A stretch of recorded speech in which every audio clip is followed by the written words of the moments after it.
Mshukuruni Bwana kwa kuwa ni mwema, kwa maana fadhili zake ni za milele. Mshukuruni Mungu wa miungu, kwa maana fadhili zake ni za milele. Mshukuruni Bwana mabwana, kwa maana fadhili zake ni za milele.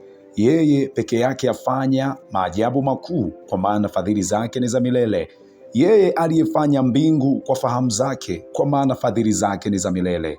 Yeye aliyetandaza nchi juu ya maji, kwa maana fadhili zake ni za milele. Yeye aliyefanya mianga mikubwa, kwa maana fadhili zake ni za milele. Jua litawale mchana, kwa maana fadhili zake ni za milele. Mwezi na nyota zitawale usiku, kwa maana fadhili zake ni za milele. Yeye aliyewapiga Wamisri kwa kuwaua wazaliwa wao wa kwanza, kwa maana fadhili zake ni za milele. Akawatoa Waisraeli katikati yao, kwa maana fadhili zake ni za milele. Kwa mkono hodari na kwa mkono ulionyoshwa, kwa maana fadhili zake ni za milele.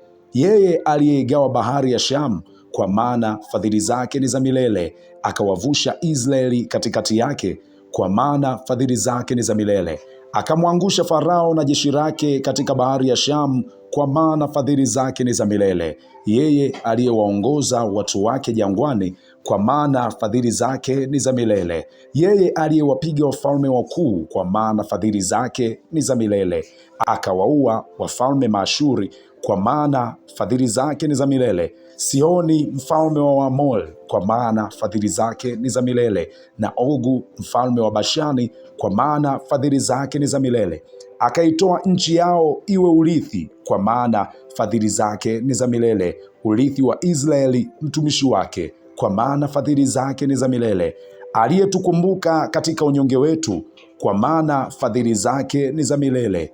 Akatuokoa na watesi wetu, kwa maana fadhili zake ni za milele. Kila chenye mwili akipa chakula chake, kwa maana fadhili zake ni za milele. Mshukuruni Mungu wa mbingu, kwa maana